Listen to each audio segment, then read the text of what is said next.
And so I said, so the dockmaster said, well, Mr. Monroe, when you loaded your bike in New Zealand, and you loaded your cargo in New Zealand, it was an empty ship, and now it's full of fertilizer.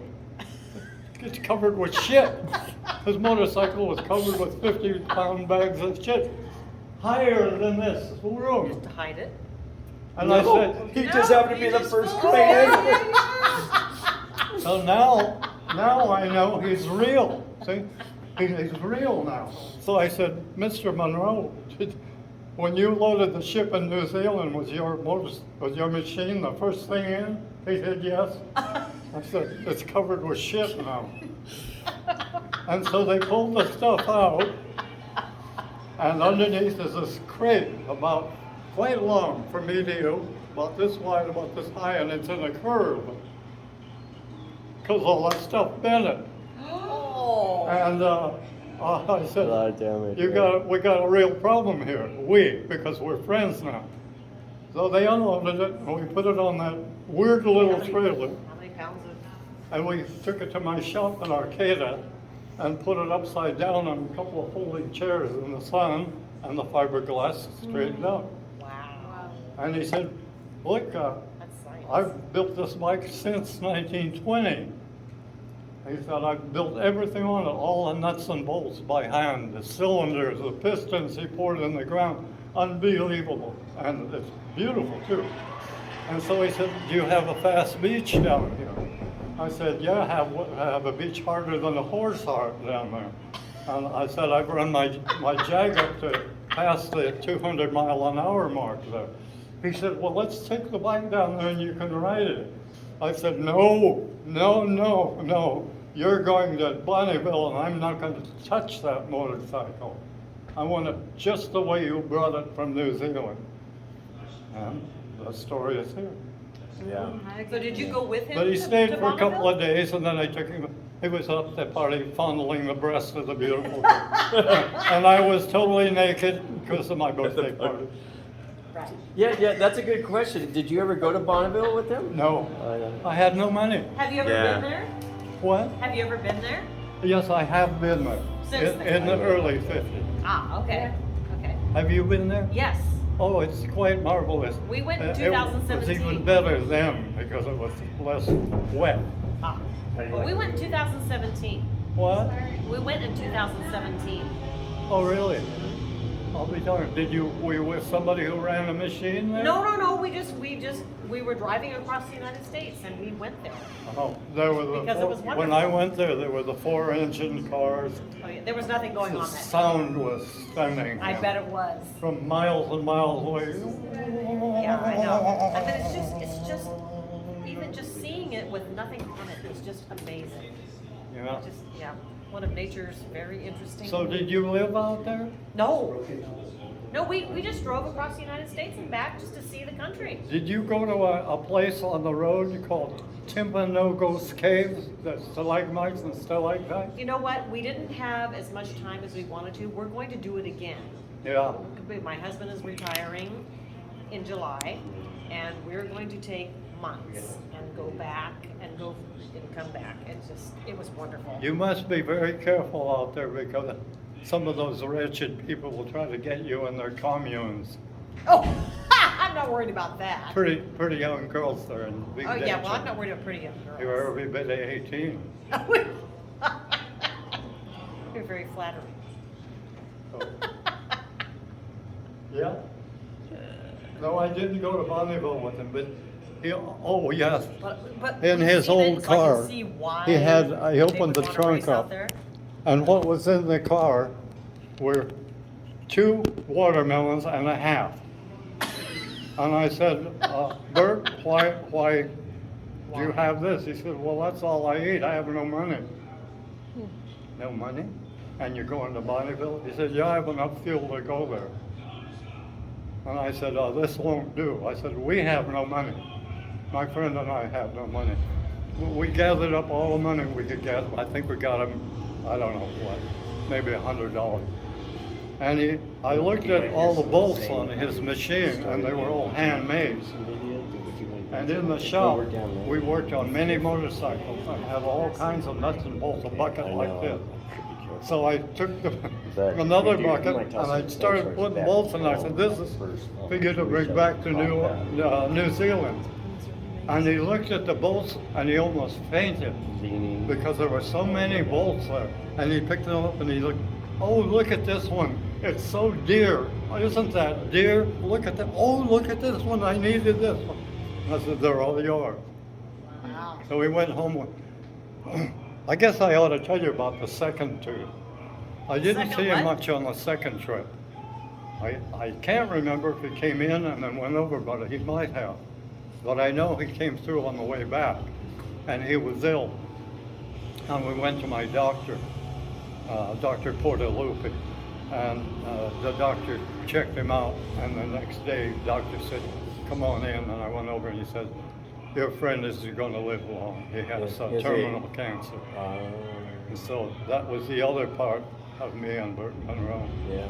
When he went back, and I never saw or heard of him again. Hey Lou, he had a connection with Richard Miller. What? He had a connection with Richard Miller. That's what I Richard Miller Motorcycles was a young guy whose father was a logger and financed him heavily, and he became very rich. He bought the little town of Bridgeville for $1 million, and Richard he was a cool guy. We rode together, and that meant each one of us had a bottle of brandy or whiskey in front of the motorcycle. One time he got drunk and he knew the trails. He ended up in Willow Creek, and where we ended up back down below.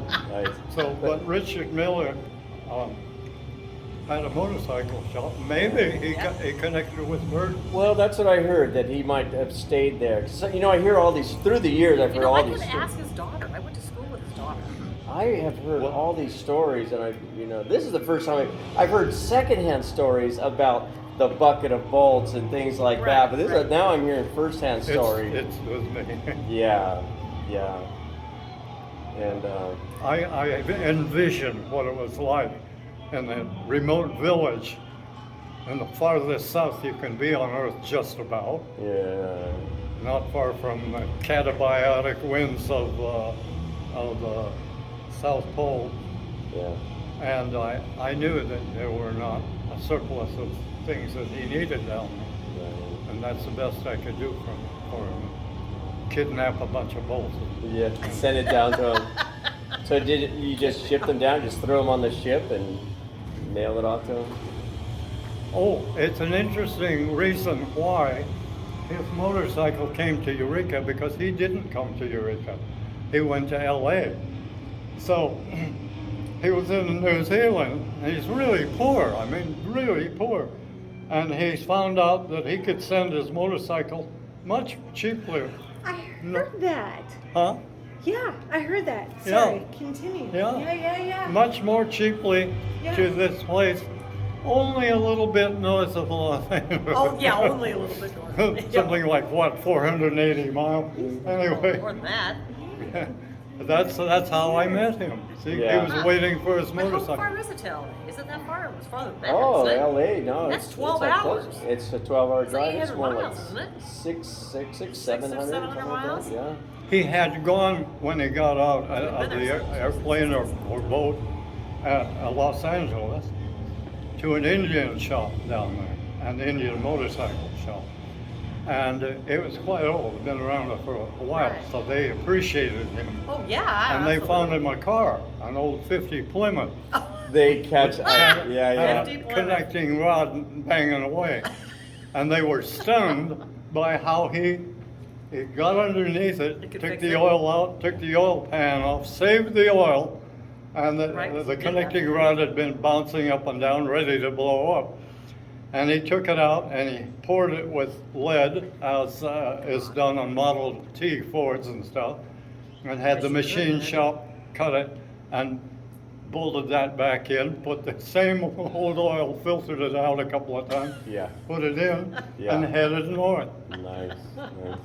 And The ultimate when I first recycling, saw huh? that car, it was a 50, Yeah. a 50 Plymouth. I just saw him in a Chevrolet now. That was second trip probably. And Funny. it was a square 50 Plymouth.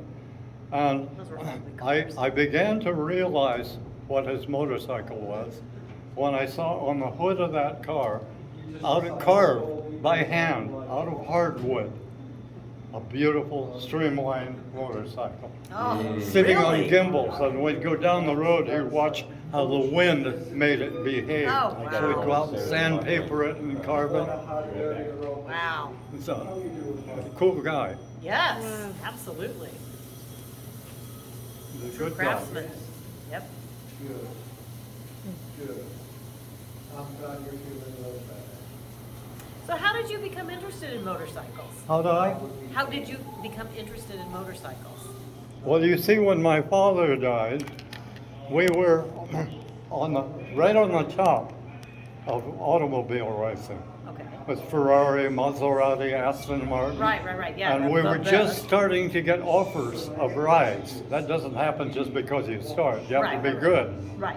And so we were getting offers of rides. My dad drove a Ferrari at Sebring in '56 and finished third overall ahead of the two world champions Wow. in a much slower car.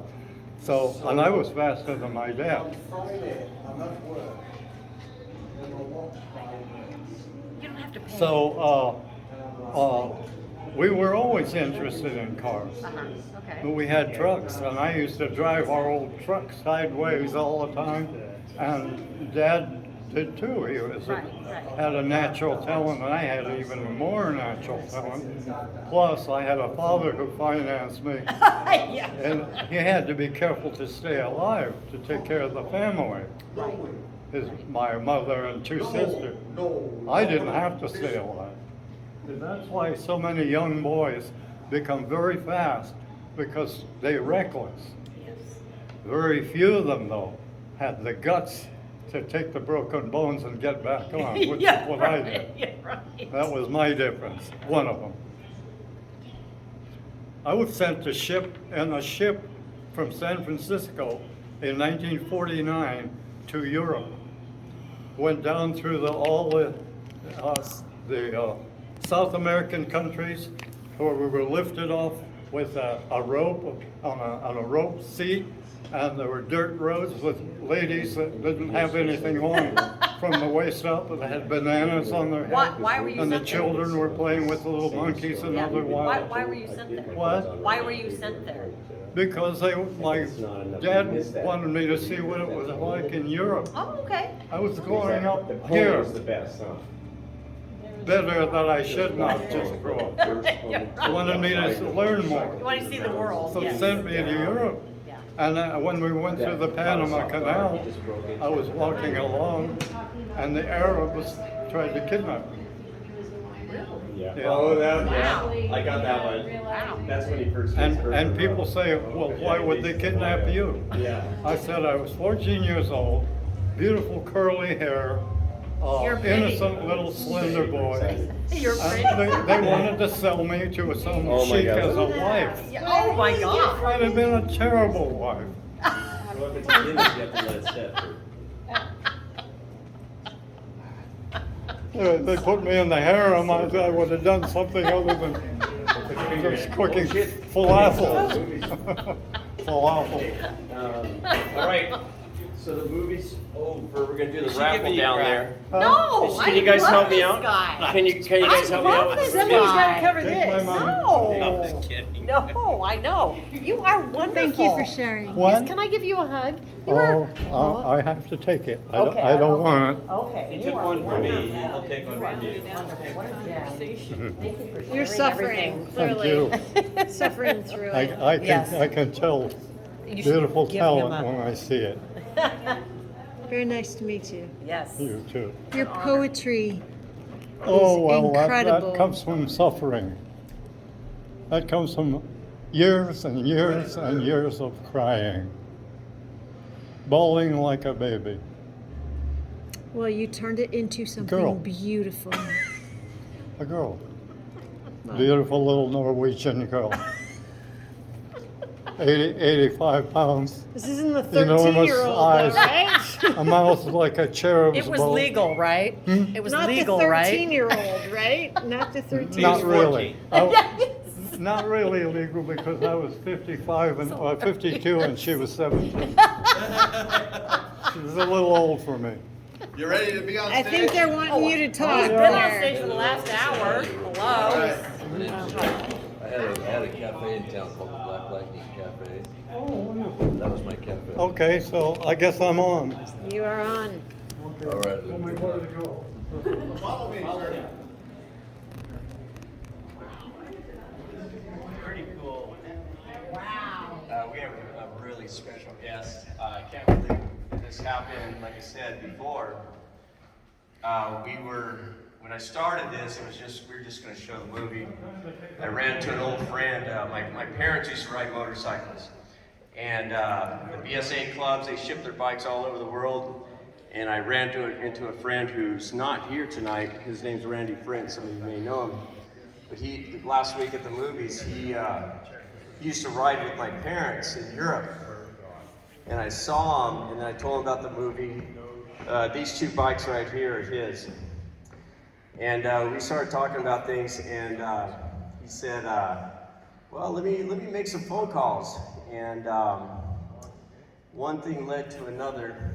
And this good-looking gentleman right next to me is, to me, we hear the term, the myth, the man, the legend. And I don't know if you have ever heard the name Lou Brero, but a lot of people have heard of this person. And this is the first time we met, and what a pleasure it is. What? It's a pleasure to have you here. It really is. Now, he came here, and so we've been sitting in the lobby and listening to some of these stories, and it's been great while you guys are watching the movie.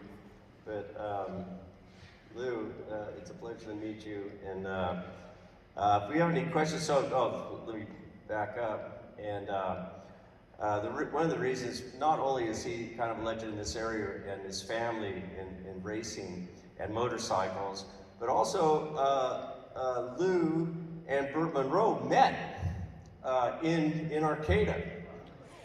44 years. Lou, why don't you tell us about the first time you met Burt Monroe? Okay. You want to hold it? Because I shake like a hound shit at these things.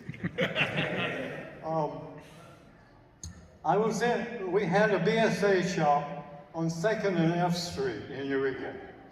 And I was working on my Gold Star BSA, getting ready for a race. And the place was the last of the Barbary Coast. This town was the last of the true Barbary Coast, where people were kidnapped and sent out to sea, and you don't come back until you work for a year.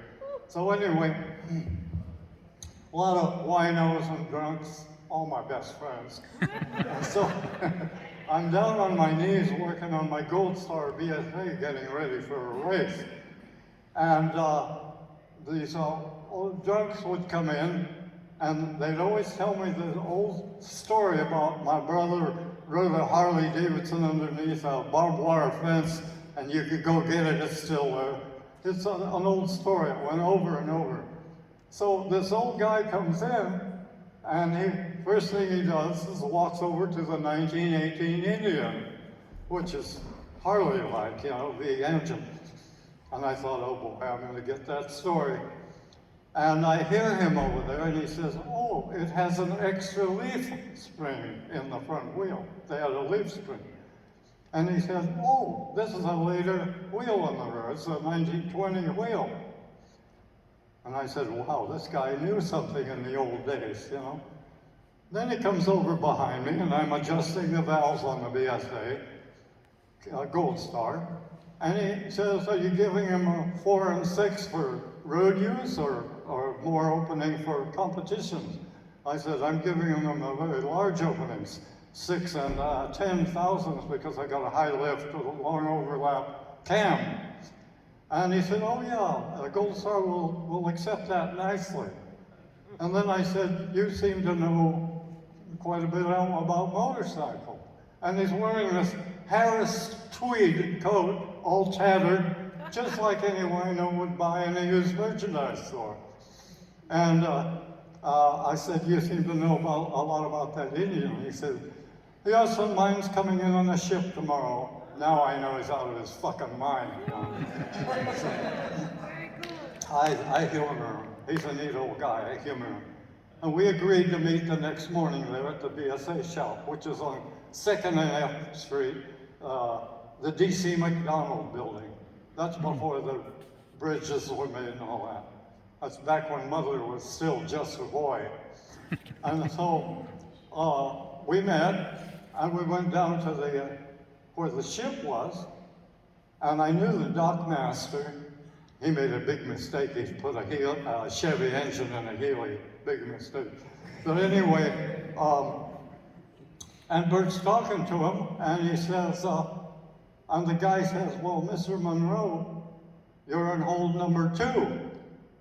So I walk over to the ship, it was down that low, and I look in hold number 2, and there's all these 50-pound bags in there of shit, fertilizer. And I said, oh boy, Mr. Monroe, did you load your bike when the ship was empty? He said, yes, it's right on the bottom. I said, oh boy, we gotta see what's gonna happen here. So they pulled out all the crap, and there was this crate that went about this long, this wide, this high, with a couple of tires on of ancient vintage with cords. They were cotton cord tires, cords hanging out of them, only this wide, and the box was bent. Oh shit, I said, it's ruined. They said, no, we gotta put it in the sun. So we took it over to my shop in Arcata, took a couple of folding chairs out, lifted it up on the side, and sure enough, the sun relaxed it a bit. And so we had it out there, and Bert says to me, do you have a fast beach around here? And I said, yeah, out at Clam Beach, I had my Jaguar, my D-Type factory racing Jaguar, up to around the 200-mile-an-hour mark up there.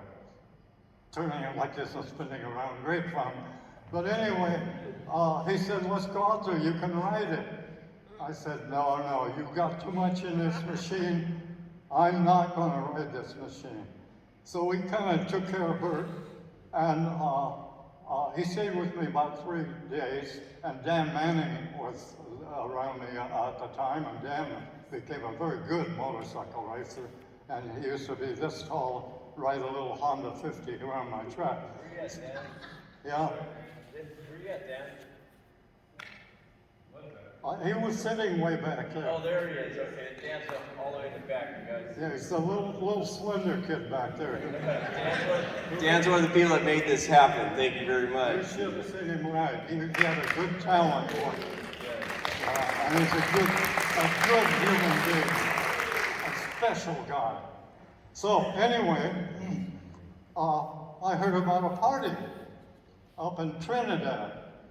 So somebody said, oh, I'll take Bert up there. So he went up there, and I went up a little later, not long, a couple hours.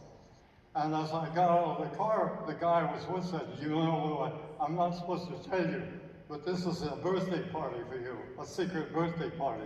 Oh, okay, so I took all my clothes off. Socks, shorts, everything. I was a little plump at the time, so here's this guy with these skinny little arms and legs and a kind of a belly, and walking into this party naked. And there's Bert over there in the dark, and he's got one of the college girls, the one with the biggest, most straight out breast. He put a couple of drinks on him. And he had his hand over her shoulder on her breast, and he was down saying sweet nothings to her, and she was panting. Here's this old fart doing all this, and here I'm naked over there, what am I gonna do? I started wrestling with one of the girls in there. And so Bert was had very poor. He had maybe $50, and we were poor. We got a little money for him. I think we got 150 for him. And I took one of the buckets of the BSA shop where we took a bolt and we're going to change it. We threw it in a bucket, so it was about this big. And I got another bucket and started putting bolts in. And I said, take these home to New Zealand with you, where you don't have this stuff, you know. He said, down there where the catabiatic winds come off of the South Pole into the city, no money, no machine tools, nothing. He made everything. He poured his pistons. He took old Ford pistons, melted them because they were very good metal. He took Caterpillar tractor axles and cut them and made his connecting rods, trimmed them down. He made nuts and bolts, and he made them square-headed because it was too hard to make them hexagonal. And he cut the threads with taps and dies. And the only machine tool he had was an old wood drill press, 1 speed, and the electricity would go out down there, lower and raise. And he stuck things like the pistons in there and cut them with a file and made these beautiful parts, beautiful valves polished, beautiful push rods. He gave me a couple of them. I have them over there. And he gave me his pith helmet. And do you know what a pith helmet is? They use them in India. They're kind of domed and have another little dome, and they're round and they hang down. They're made of cardboard, but they're pretty durable. He gave me that and he signed it. I have it. It says, to my dear and noble friend Lou Brero, Bert Monroe. So anyway, we sent him off to Bonneville. You know what happened? You know what happened? One of the questions, he raced more than just Indians. There's a Velocets, I think. Yes, he had a Velocet a few years before. He was a young man then, about 50 years old or 45.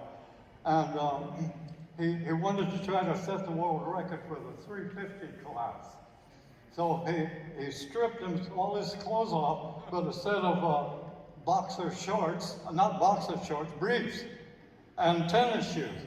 No socks. He wanted to be slick, and he stretched out on the motorcycle, and he went down the straightaway on a landing strip, World War II landing strip, and he set the world record. And he said, well, I got through the speed wobbles going up, but now we're coming to the end, and I have to slow down. And he said each time he tried to slow down, the wobble got so bad, he was going to be thrown off the bike. So he stepped off at over 100 miles an hour, totally fucking naked. No, this was in New Zealand. I said, boy, that must have been pretty bad. Yeah. And he said, no, I got out of the hospital in a year. He was one tough, cool little guy. And he wasn't stupid, nor was he highly technologically intelligent. He learned to be an engineer, as this guy, by doing it. By doing it.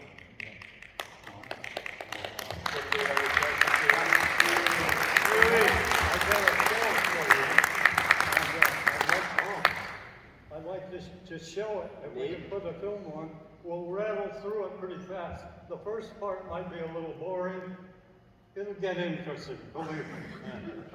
And I'm going to have to call out to the man running He's right up the there. machine to change to the next picture, okay?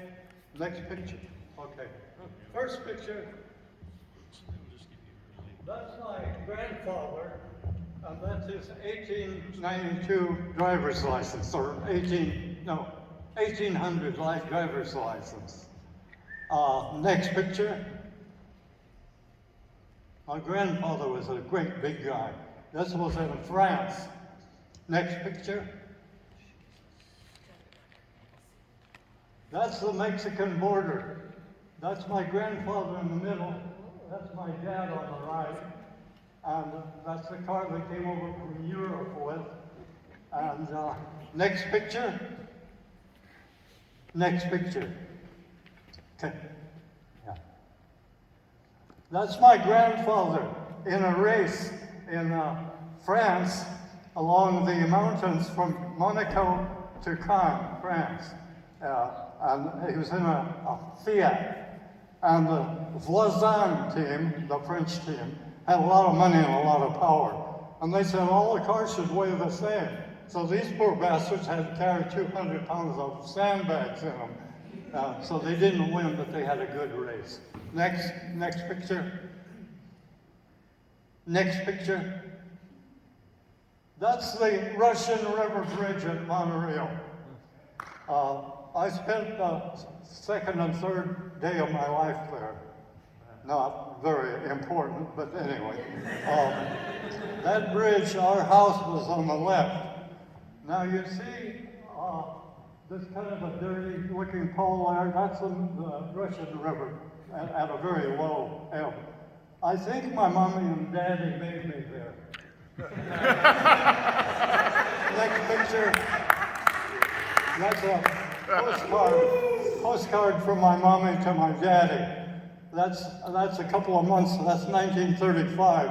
I was born in 36. You know what they were doing out there. Next picture. That's my first business. I was stealing hubcaps from supercharged grams and selling them in Montreal. Business was not good. The population was only about 37 at the time. Next picture. Yeah, that's one of my early cars. Next picture. Next picture. That's my first stolen car. I took it away from my little friend. My mother should have beat the shit out of me. Next picture.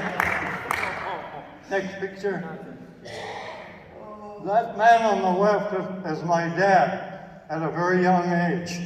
You'll notice that's a Kleiber truck, a Kleiber, German name. And you'll notice that great big tank is held by a rope. And they used to stick a cane in there and spin it to tighten it up.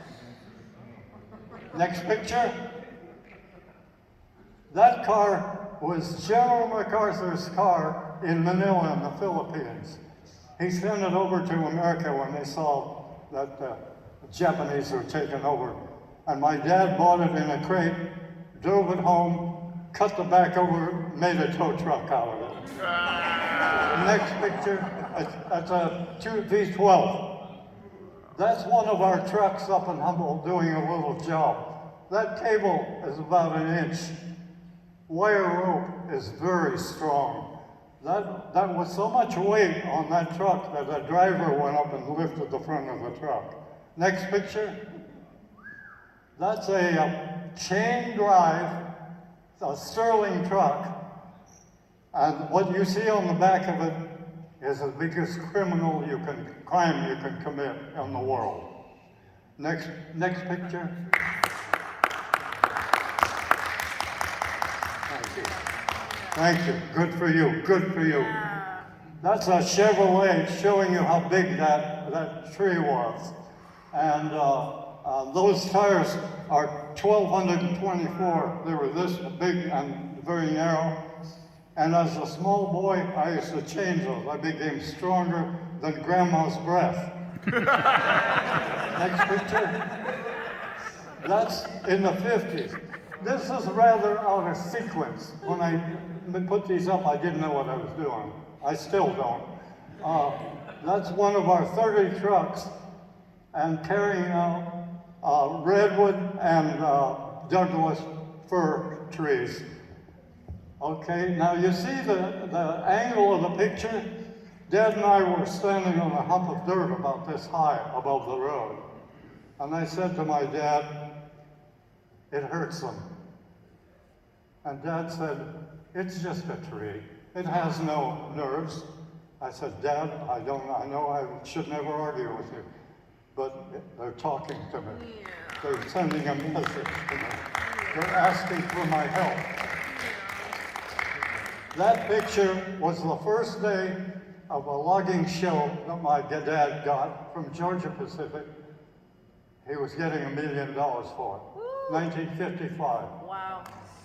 Wow. My dad was so honorable Then about 2 weeks later, he walked out of the door to go to the shop and go to work, and he said, we're converting all the trucks to gravel. He might as well have said to me, we're never gonna have $1 million. And that's the kind of man he was. But later, I had a dream. My bedroom was upstairs. And I woke up from this horrible dream. And I dreamed that my dad was on fire. Next picture. Next picture. That's a family in France. These young girls turned into real beauties, boy. And they worked me over good in 1949. But anyway, next picture. That's the ship in San Francisco that I was put on in 1949. I was 14 years old. We went down to the coast, San Diego and so forth, and to various tropical countries where we were lifted by a rope on a log, sitting in a rope chair. Oh, and the sea was going like this, and we'd jump in that and they'd roll us up, naked natives. And we get up to these streets that were all dirt, and there were little children playing with wild animals everywhere, monkeys and cat-like things. And the ladies were tall and upright, and they had nothing on above here. They were naked up here, and they had bananas on their heads.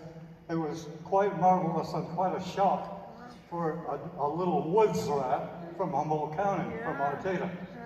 So anyway, we went through the Panama Canal, and at the other side, they stopped the ship for a while, and some Arabs tried to kidnap me. And our guess I was 14 years old, curly hair, smooth skin, that they wanted to sell me as a wife to some sheik or one of those guys. I'd have been a terrible wife. They wouldn't have liked me. Next picture. That's in Cannes, France. That's where everybody's going la la la la now, you know, the Hollywood shit. And that's about 5 blocks from the Carlton Hotel where the Hollywood crap's going on. And those are my gorgeous cousins. And I'm that little brown kid with the shorts on the left. And the car behind me is a 20s Paris car show Alfa Romeo. There were 2 of them built. And I actually worked with the owner of the car. I was 14 years old and had a lot of experience by then with machinery. I opened my shop in Arcata when I was 14. So anyway, he kind of left it to me. He saw that I knew what I was doing. And I pulled the 2 heads off and lapped them and lapped the valves in and cleaned the carbon and made the head gaskets out of Perry match book covers, put grease on them, bolted it back and guessed at the torque, and it ran for 20 years. So next picture. That's a 1920s Fiat. Look at the beautiful wheels. It had a wooden steering wheel on the right. This is a hell of a story. Hard to believe. So my Aunt Nina and her beautiful daughters hand sewn beautiful summer dresses and bikinis. I had a little bikini, came out just like that. And I'd go into the shop in Jean Le Pin, which is not far from Cannes, and they had their clothing hanging and these circular things like today. And I'd be in there in my little bikini, and into that store came the most beautiful young models and actresses from all over the world. And they'd be totally naked by the time they got to the back to get fitted out for whatever they wanted. And I had to hide behind the clothes because I was not a good fit to be seen. But anyway, so in the Fiat, Aunt Nina, who was a beauty herself at 40 years old, had some patterns. and she wanted to take him to a seamstress. So we hopped in the Fiat, and she said, go towards Monaco. And we were going along the coast of France, and the beautiful water below. I saw an octopus in there, a little octopus. I said, when we come back, I'll dive in and grab that, because I'd been taught that, how to do that. You boil him for 20 minutes, chop him up, make homemade mayonnaise with olive oil. Oh boy, good. So she said, turn left here. And we went past a Japanese garden with the little bridges and all the plantings. And there's a castle up there. Not a very big castle, but a castle. And we went into the left arch doorway. The big one here, small one here, left one. Pure white, very tall hallway. Only thing in there was a Singer treadle sewing machine and a card table and a chair. Walking towards us, as though on air, was this big, dark, beautiful lady, and with violet eyes and blue-black hair. Just beautiful people, these two girls. This is Europe, not Arcata, believe me, not Eureka. And so they started talking about the pattern. It's all in French. And by the way, I learned French in 1 month. Not perfect, but I learned it in 1 month. And so presently, Nina said, I'd like to introduce my nephew to El Maestro. So the lady knocks on the door, and out came this little man, about this tall. And he had a ring of gray hair and a very tan head, bulging brown eyes, and he was dressed exactly as I was, in French army shorts with pockets and rope-soled sandals. And they started to talk, and I went into the room and came out, and there were all these paintings, and they were the most goddamnedest awful stuff you ever saw in your life. And I'm standing there trying to figure one out, and I sensed him behind me, and he said, Jeune homme, vous n'aimez pas mes peintures, young man, you don't like my painting.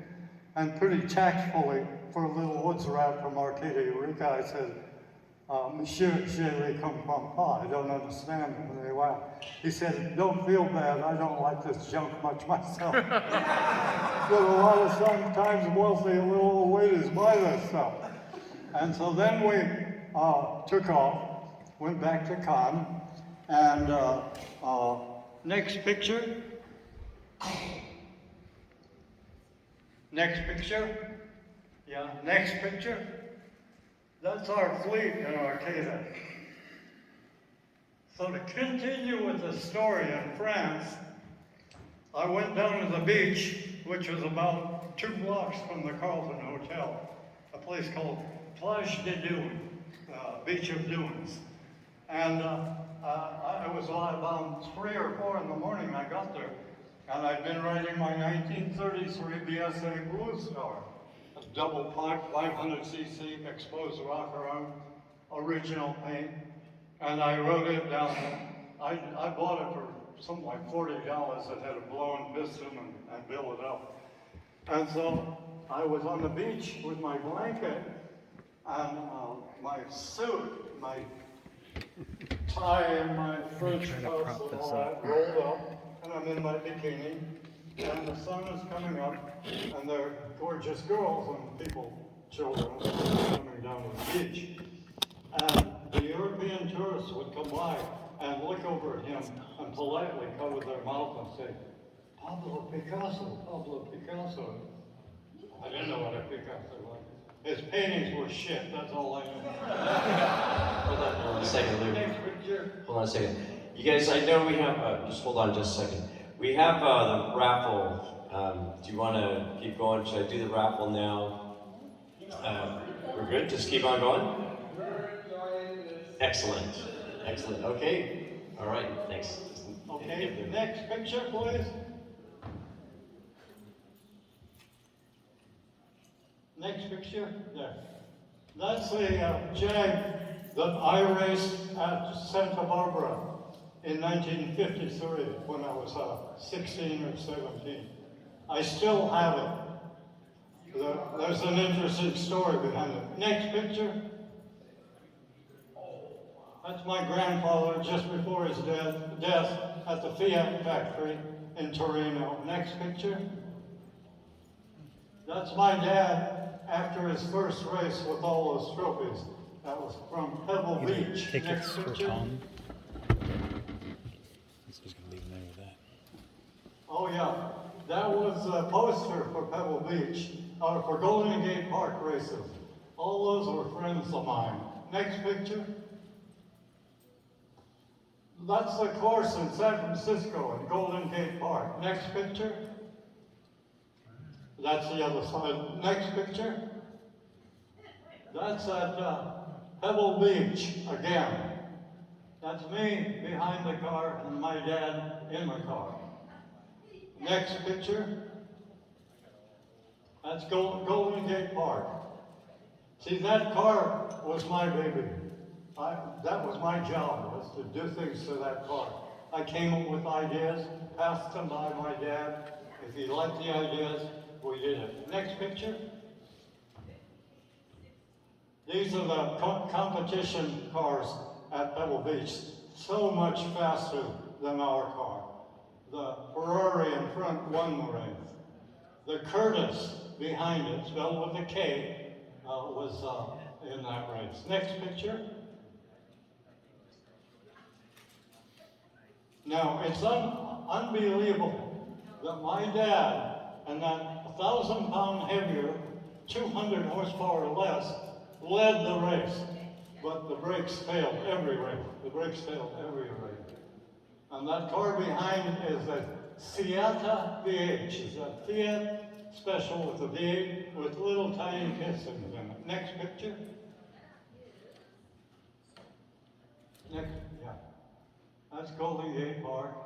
Next picture. Oh, yeah. Go back one. Can you go back one? You see the second on the left, the second one up, number 8. I forget his name, but he owned all these theaters. He owned them all at one time. Next picture. Next picture. That's another Pebble Beach. Next picture. See that car sideways? Well, that's the car I raced in Hawaii about 3 years after this and won the morning race, and that car killed my father. Next picture, you will find out. Next picture. Next picture. Next. That's me running the car up to the start line at Santa Barbara. Next picture. Oh, and Hollywood was there. Shasha Kapoor sat her luscious ass on the front of the car and leaned over me with a loose blouse and said, "Win it all, darling." Cary Grant was there, and all kinds of famous Hollywood people. Next picture. That's the start. Next picture. That's me in the car. Next picture. Next picture. Now this is Cobb Mountain. That's just up here in Lake County. It's on the dirt. And that's my dad in the Jag, winning and setting the record. Next picture. And there he is. He is not coming from straight across.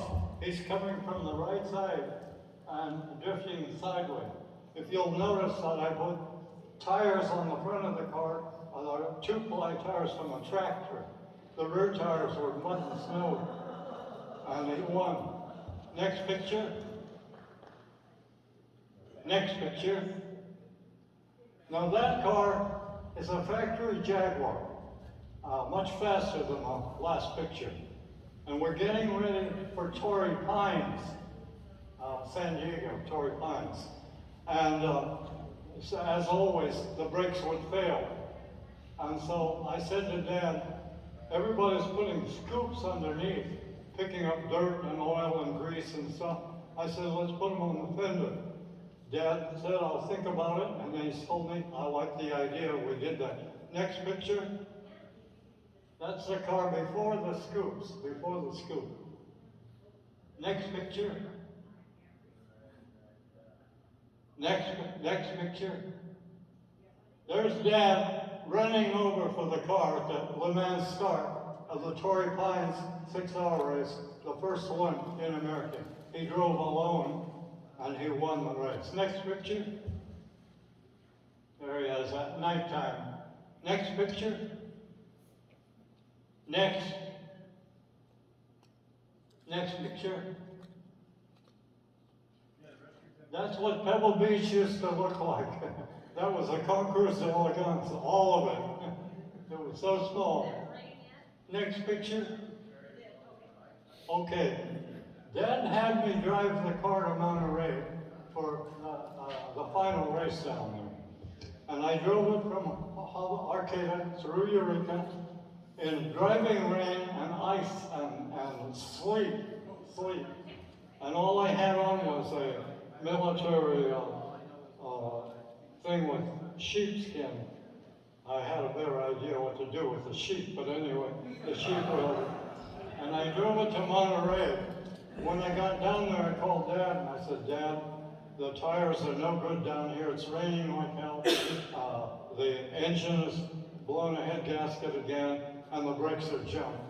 He said, do what you can. So I took it to Pete Knight's Sports Car Center in Carmel. And we worked, I'd been up all night long. And we worked 2 more nights and 2 more days, no sleep. Got the car going, but not very well. Next picture. You can see me on the left, I'm exhausted. That's Pete Knight on the right, and my dad in the car. You see the car behind us? That's a Curtis with a Cadillac engine. A real monster of a car. I actually drove it at Nassau. So, and next picture. That's in the race. My dad is in 4th place there. All those cars had close to 400 or more horsepower, and my dad had 170 horsepower with a heavier car. And he's passing them. Next picture. There he is. It was magnificent to see him in the rain, just drifting, steering with the throttle, holding the wheel steady, steering with the throttle. It was beautiful. Next picture. I still have that car model. Next picture. See, we got 4th overall behind some pretty incredibly fast car. Next picture. Next picture.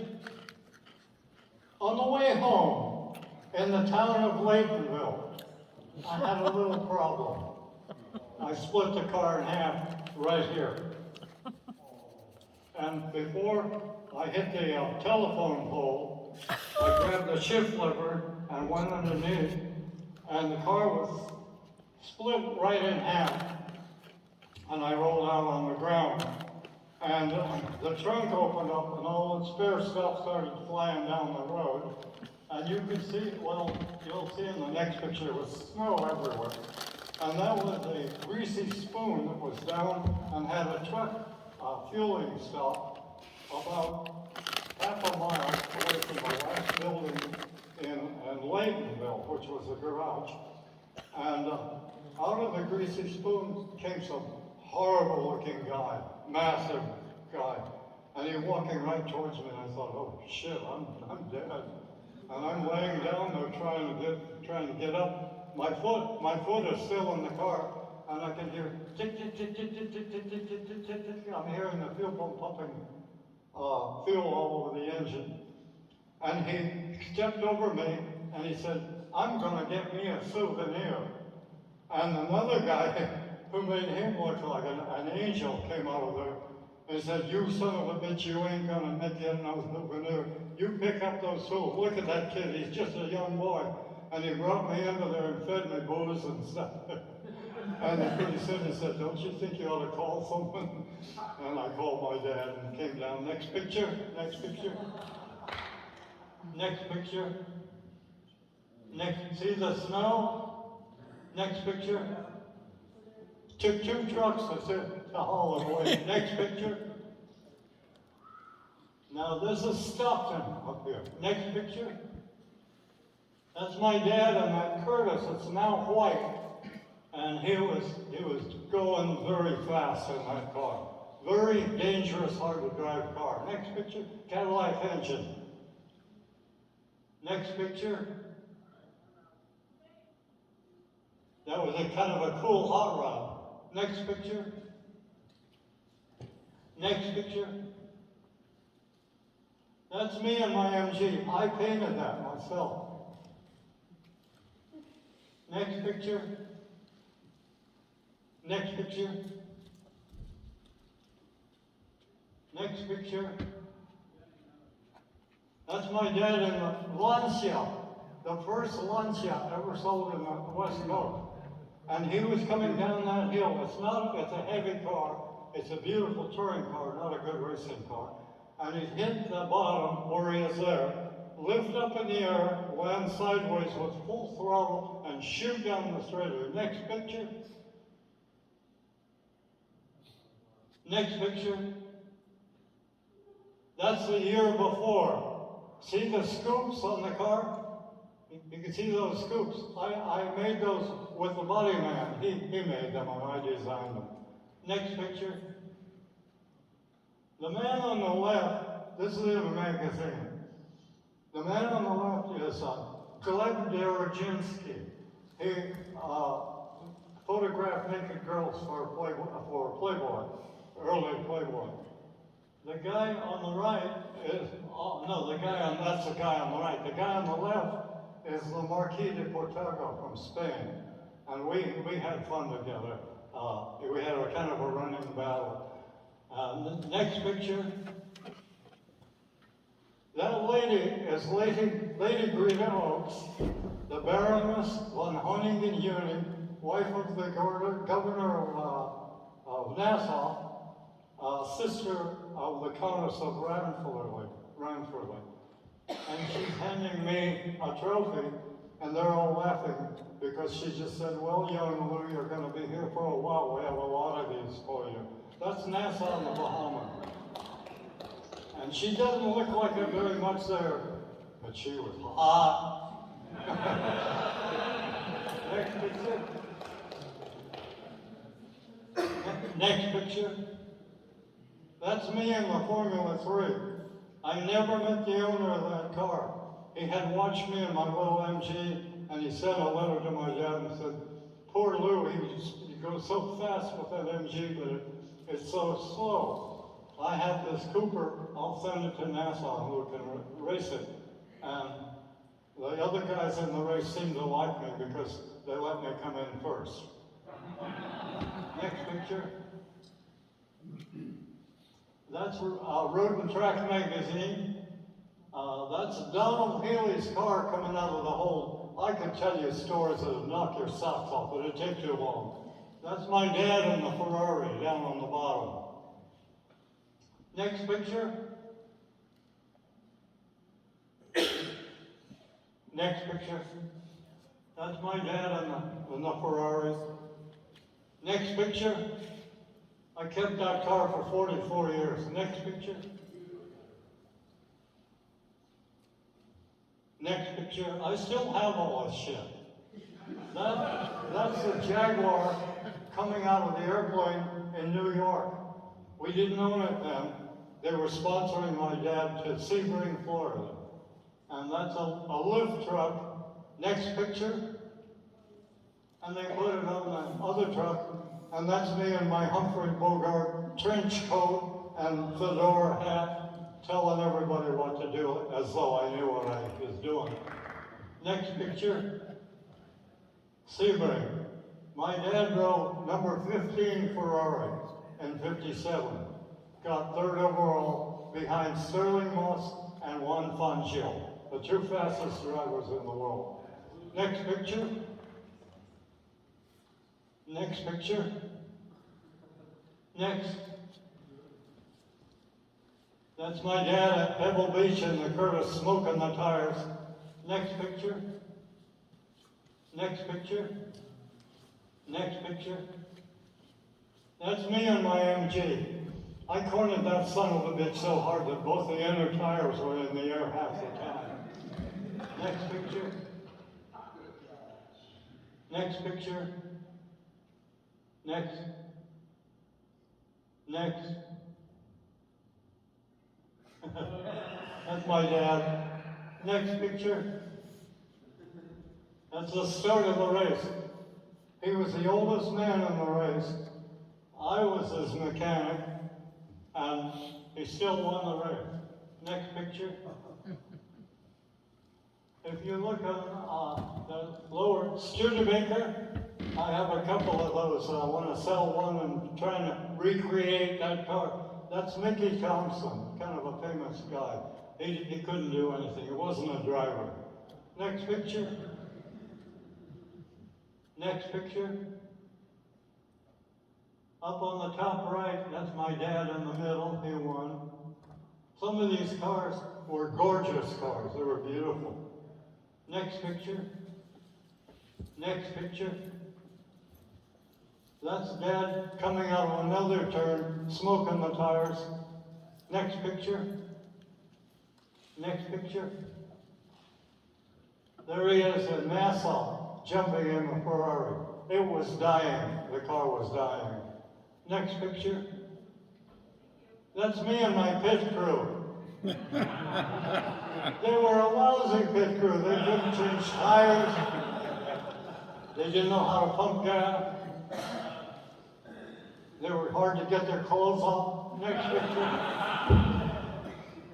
See that shitty grin? Next picture. That is one of our trucks on the right. And that's me and my friend's MG. This is a historic moment. This is where Pete Snell was killed, the Snell Helmet Foundation. Next picture. Next picture.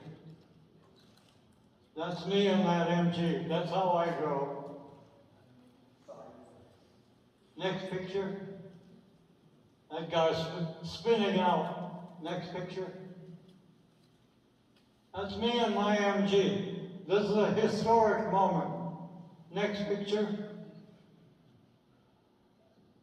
Pete Snell had just passed me, the bigger car, and he got hit by the Porsche and went over, and he died.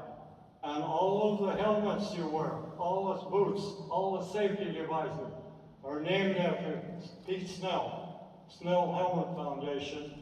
His friend, Dr. Snively, was there and took a helmet and made better ones. Okay, next picture. Next picture. Next. Next. Next.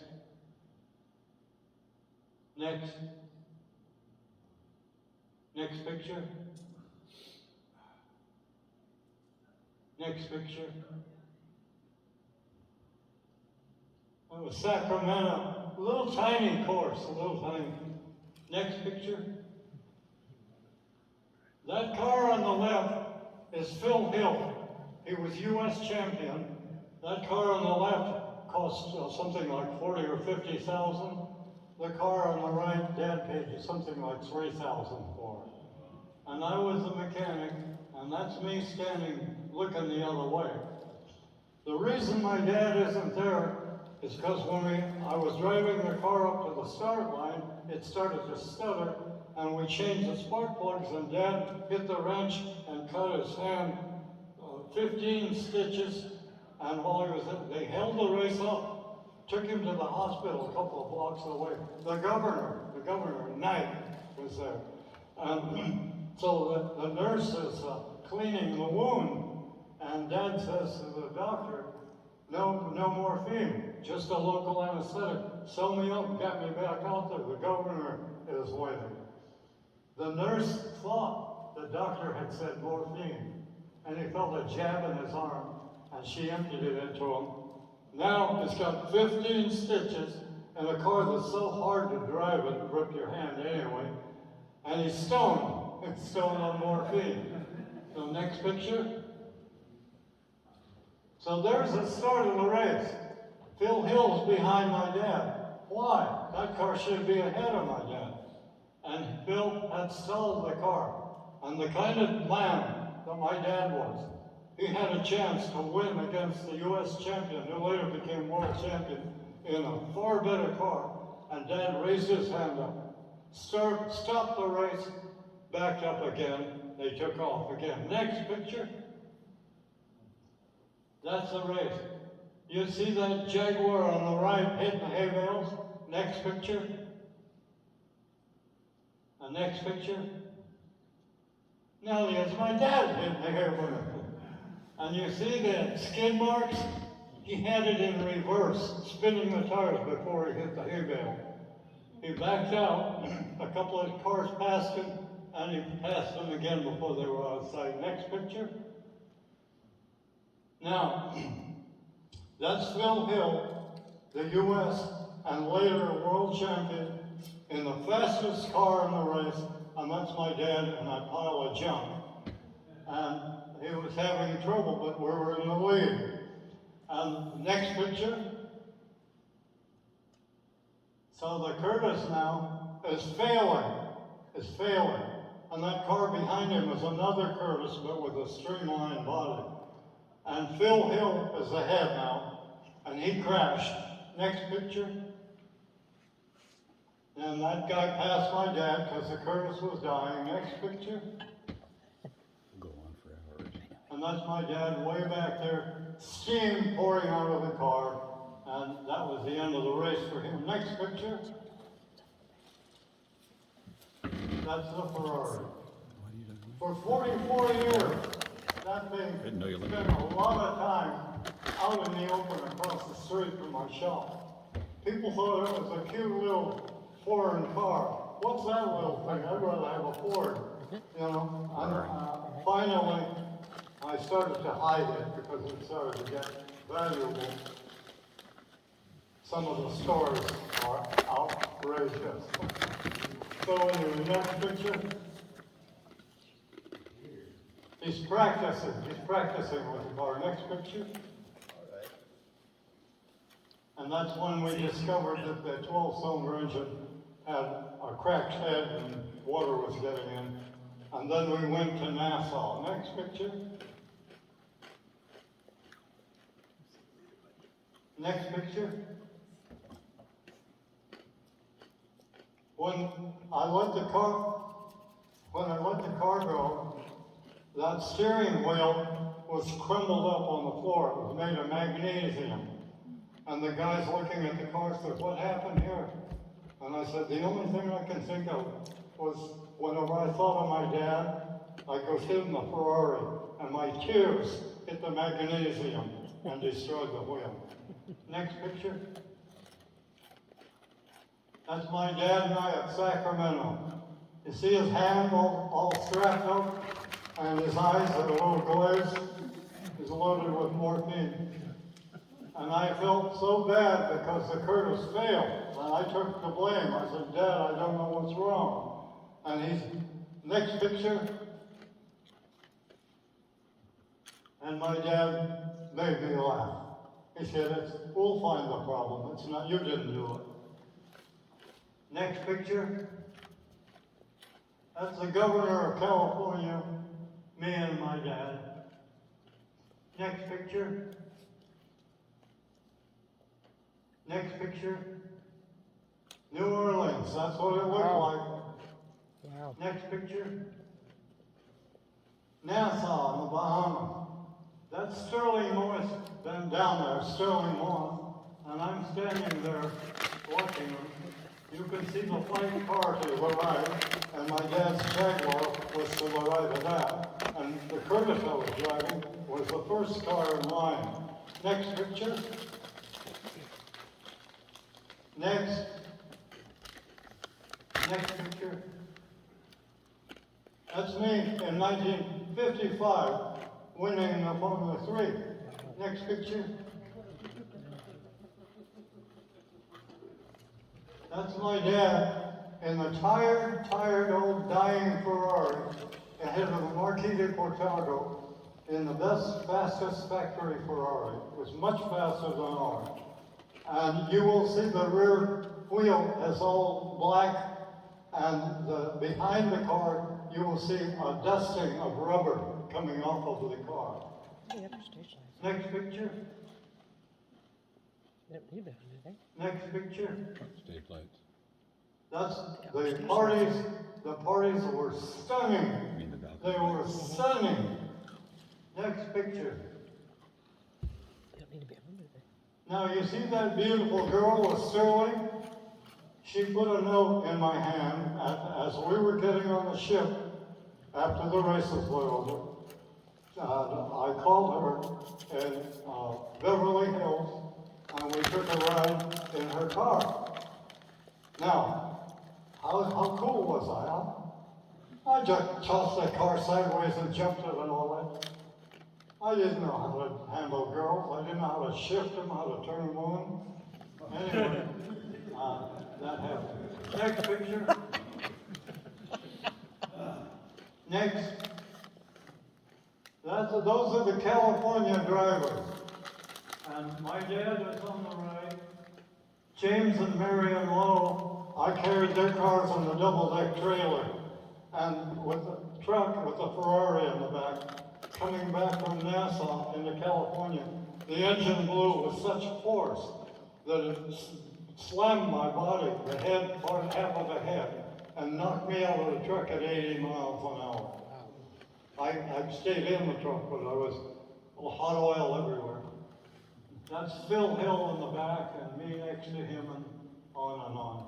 Most of those trophies were in Eureka here at the Blue Ops. And my trunk was broken into, and they took those trophies and filled them with engine oil and marijuana and shot them and sold them and so forth. I still have a lot of them, but they were like new when I was over here for a few weeks. Next picture. Next. Next. That's Nassau. Nassau was wild. It was wild. Next picture. Next. Next picture. Next. Next. My dad, mom, and the Ferrari, me and the Formula 3, 1955. Next picture. And if you can see some of those names, they're pretty bloody exotic. I mean, they're pretty neat. People from Paris, France, people from London, factories, Ferrari factory, Jaguar factory. Of all those people, my dad and I were given the most trophies. He was the oldest and I was the younger. Next picture. Next picture. This is an interesting photo. The Curtis on the right was what I was driving at Nassau 57.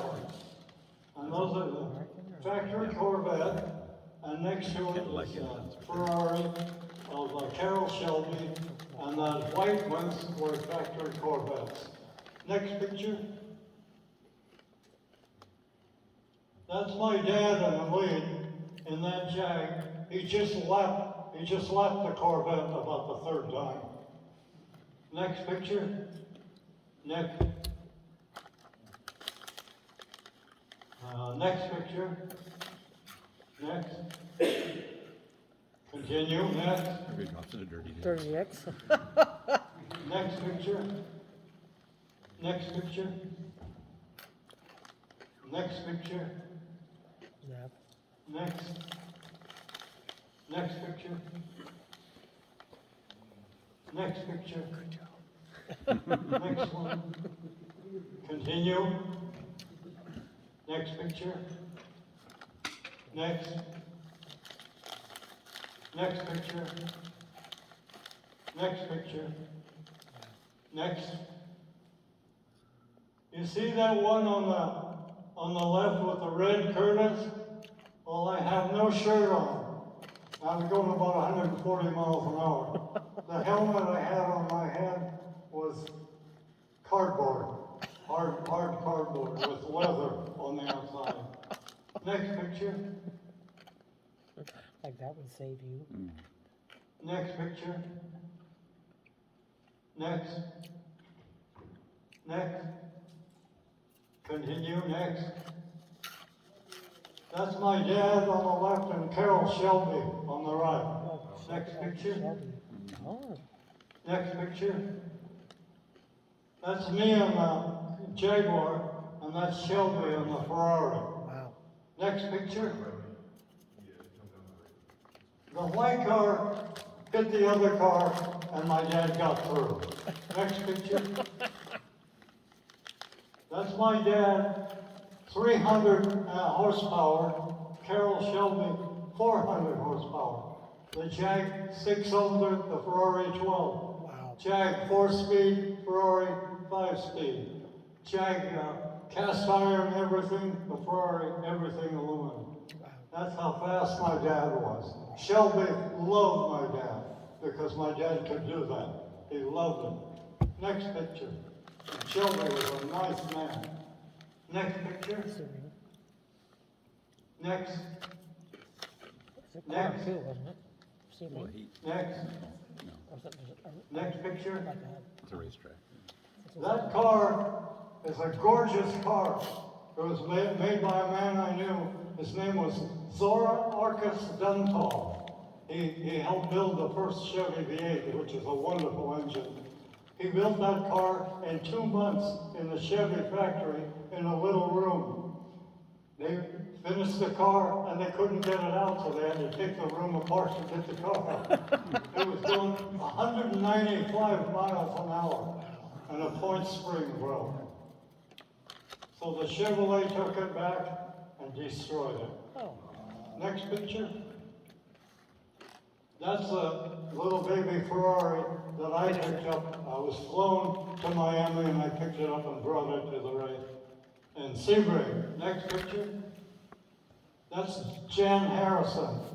She was pretty fucking hot. Next picture. We're getting down there now, okay? Next picture. Next. Next. Next picture. Now, that was my day, Miss Chinese Hawaii. I met Duke Kahanamoku, the famous surfer there too. really? Cool. Next picture. What was that surfer we had? That's Duke Was it? on the Was it? right. Was it? Okay. Next picture. Next picture. Some of those wine is pretty damn Now big. that's the car that I drove in Hawaii. It was a fantastic car. It was a little baby car with a wild-ass Chevrolet engine in it. And he never finished better than 4th or 5th in any race. And I lapped everybody in my race 3 times with that car. It was incredible. Next picture. Now that's my dad telling me at the end of the straightaway, you can see all those people and children.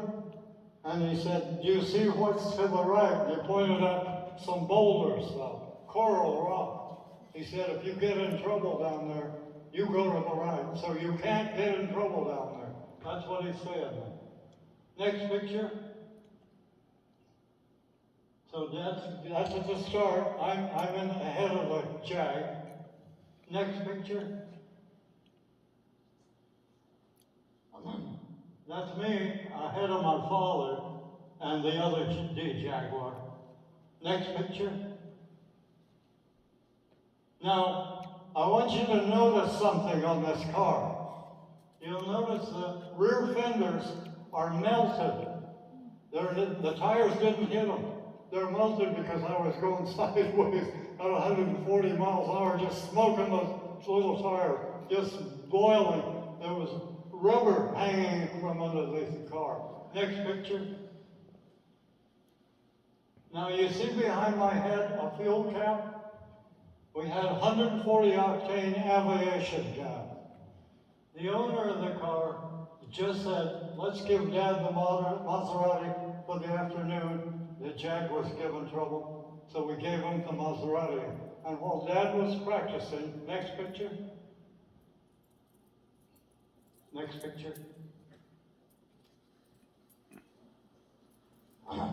The drive shaft broke. Bounced off the ground, cut the fuel tank open.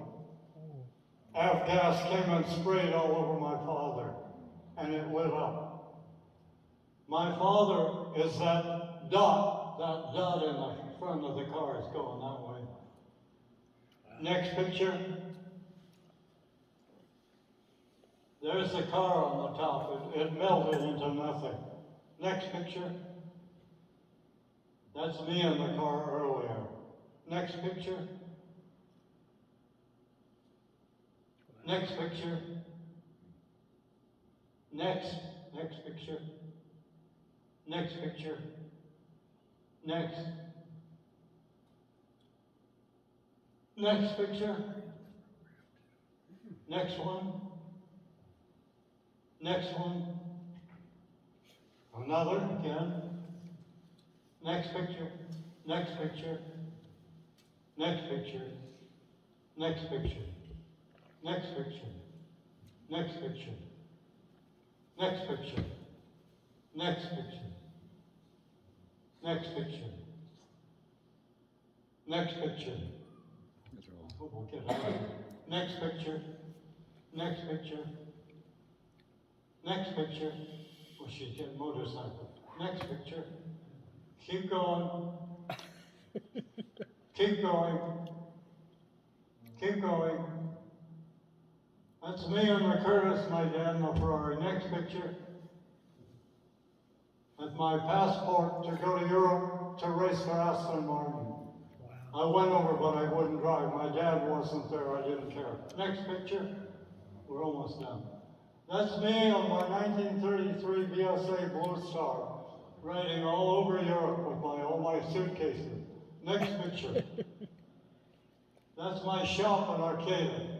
33 Buick Citroen, the gold one. Next picture. Next picture.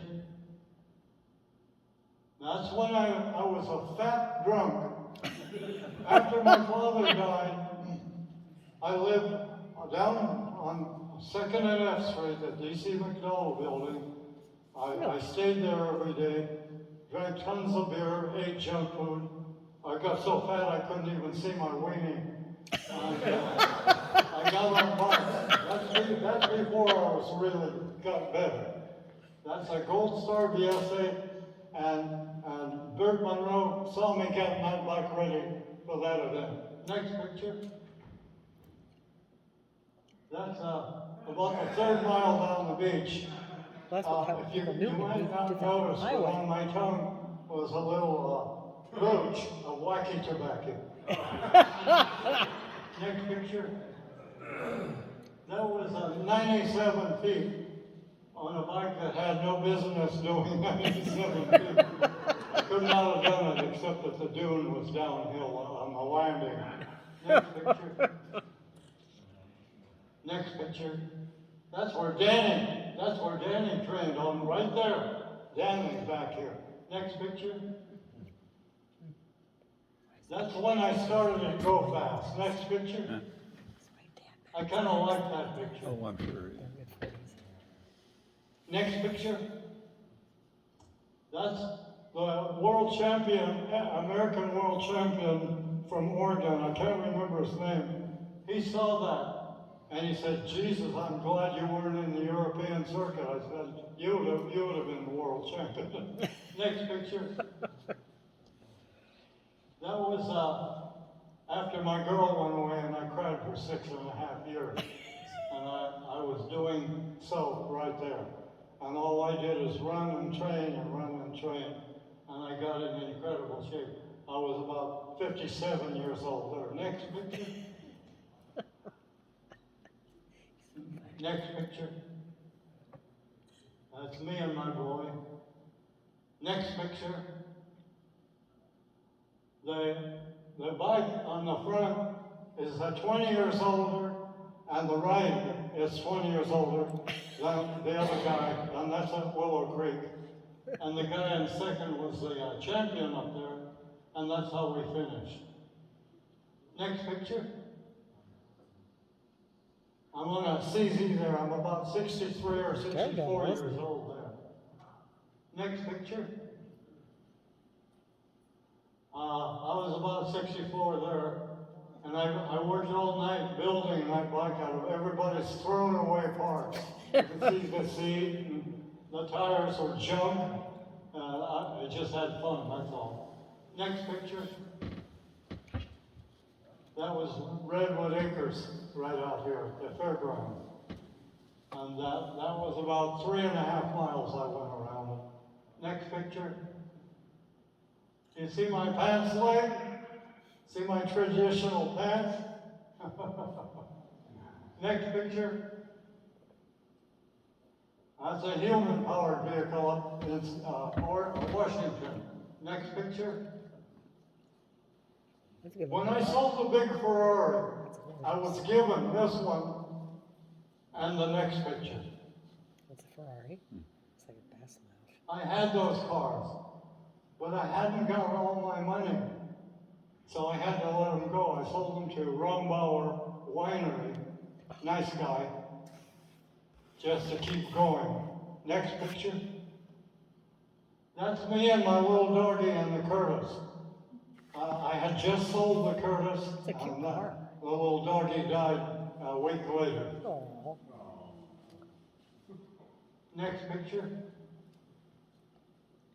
That's my ship. Anyone want a ship? made by who? I got a nice 140-foot ship for you. Next picture. Next picture. Next That's picture. just a Jag, isn't it? I ran a lemons race in the Pinto. It was just a And Pinto, you'll wasn't notice that Pinto is coming in September. A kind of a little event happened on September 11th of that year. Oh. And the Pintos were a flaming torch car too. Next picture. I have this car in my shop. That's a Jag. I cut 5 feet off the back. The radiator's in the back seat. The exhaust comes out in the front. Next picture. Next picture. Next picture. And that's it. You turn